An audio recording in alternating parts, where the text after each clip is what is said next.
Hello, everybody.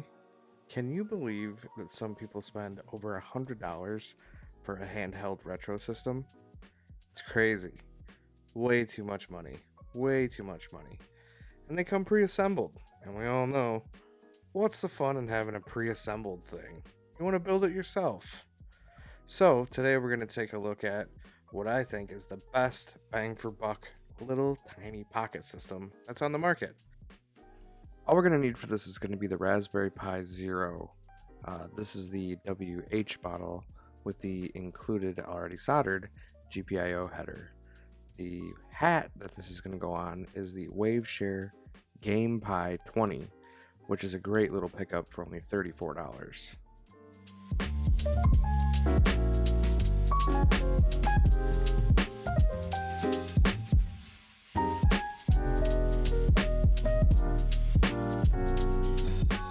Inside the box, we're going to get our little bone wrench that's got the fittings for the offsets or the standoffs.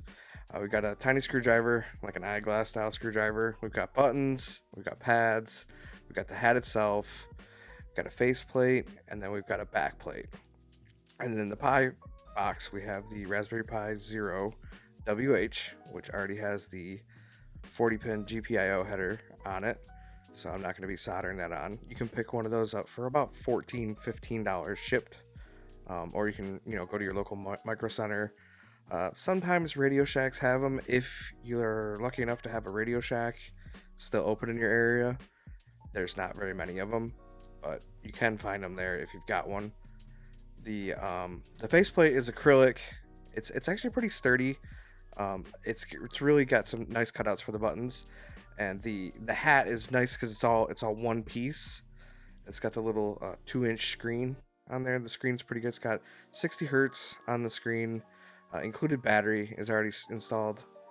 It's got the buttons are okay. They're just fine. In fact, little foreshadowing here. These buttons, yeah, they're gonna haunt me for this entire little assembly here.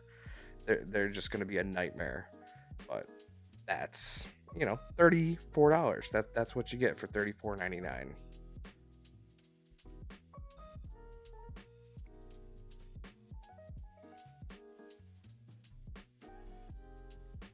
Look at the futility here. Me all organizing these buttons, thinking that I'm going to get them perfect. I've even got a little trick that I'm going to try to show you guys. Oh, that back plate, that's metal. That's really nice at $34. That back plate is a solid piece of metal. It's kind of crappy pot metal, but it's still metal. Mine actually it was slightly bent, and the hat was stuck inside, so I had to kind of manipulate the metal around a little bit to get it out. But the Pi goes on really easily.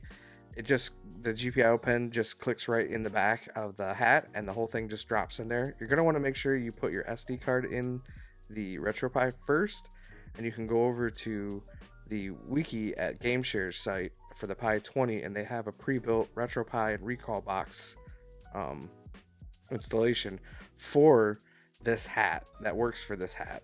It's really simple to install. You just have to mount the ISO that has the Retropie or recall box and use a program like Etcher and install that or write that to the SD card.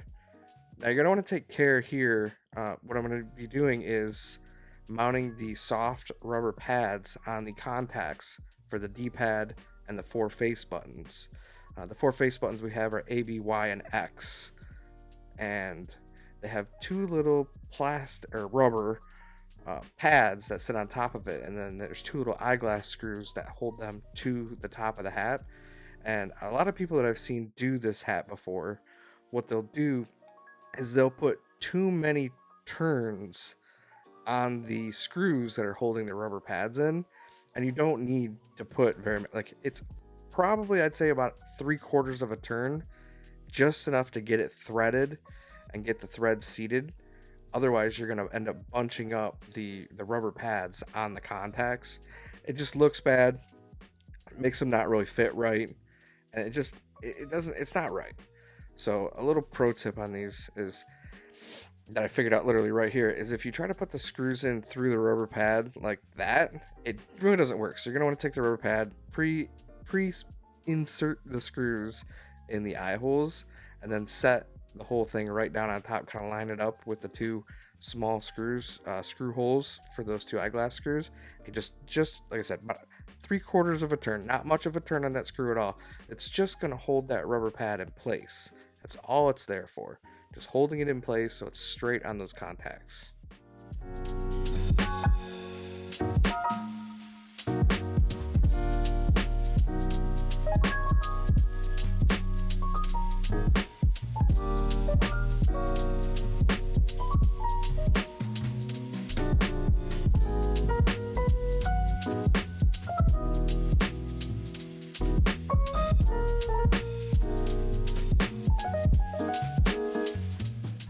I've seen people do this part a couple different ways.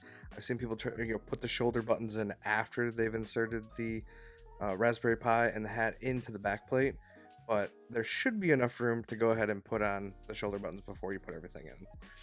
This is the part where I thought, hey, I'm going to show everybody a neat little trick. I'm going to use a little bit of tape, going to line these buttons up really nice, get them all perfectly straight. That way when it sets down on those rubber pads, all the buttons will be nice and straight. Don't bother. Don't bother. There's so much play in those buttons. They will be spun all out of whack before we even get to the first gameplay clip at the end of this video. And I was so proud of this. I was just waiting to show everybody. I thought everybody's going to be like, oh, hey, thanks for this little tip. This is going to be so much easier than trying to get them in there and make sure they're all straight. Nope. This is just an exercise in futility right here. Complete exercise in futility. So let's talk a little bit about what our goal is with this system. So this is going to emulate NES, Super NES, Sega Genesis, Game Boy, Game Boy Color, Game Boy Advance. It's not really going to go any higher than that with having just a Raspberry Pi Zero in it. But that's what this is all about. This is a little retro handheld for classics, for that early 90s nostalgia feel.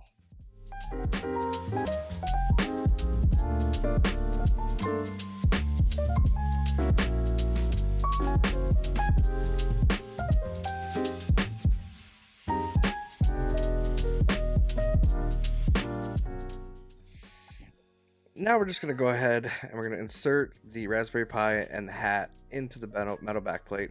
Now, if you have trouble getting your Pi and your hat in there, don't worry, you can kind of tweak that metal backplate just a little bit. Just be careful because it does have some seams in it, and if you tweak it too much, it will split at the seams.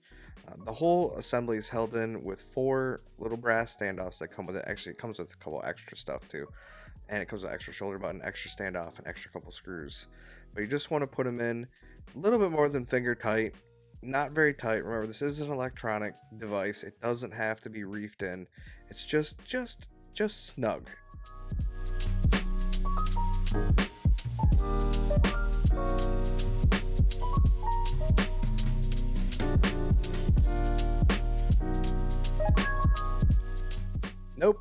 Nope. There you go. Third try's the charm.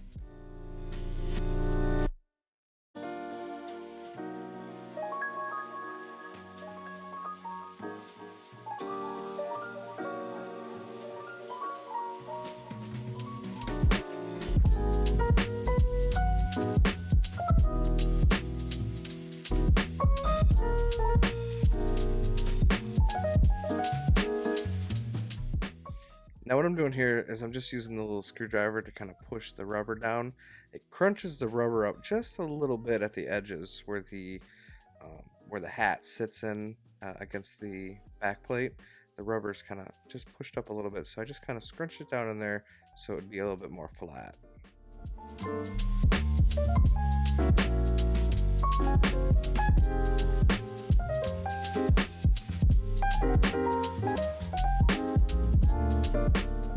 Now we're going to go ahead and put our faceplate on, and we're going to just ignore the fact that I put the tape on there to try to make it special and fancy. We're not going to do that. We're just going to get the buttons on the pads. That's all that matters. The 4 screws that hold the faceplate on actually are inset. There's a spot, spots where they go, and there's a little inset there, so they can just sit flush to the top of the faceplate. So that it's very nice, very clean.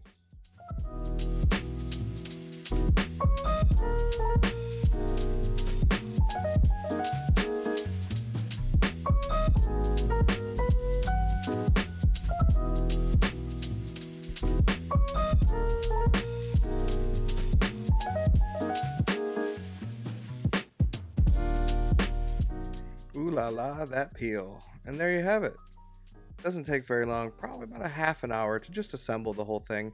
It's quite enjoyable. You can just sit down at your table and throw it together. And all you have to do is go get Etcher, grab the image of Retropie Recall Box, uh, mount it in Etcher, burn it to your micro SD card. I used the 16 gigabyte for this, and put it in. And the first startup will take quite a long time, but it's very easy. There's 1,000 tutorials on how to use Etcher for mounting and burning a copy of Retropie Recall Box on YouTube. So I'm not going to give that tutorial. It's very easy. You can find it. So let's check out some gameplay on this thing and see what it's all about.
And there you have it.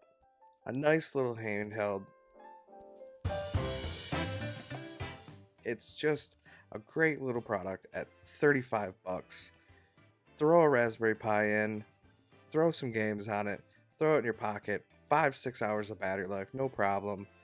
Perfect for everything that you need to do. If you liked this project, make sure to like and subscribe to the channel. Check out some of my other videos. This is what I do, most of these projects like this. I really appreciate everybody checking out this video, and I'll see you next time.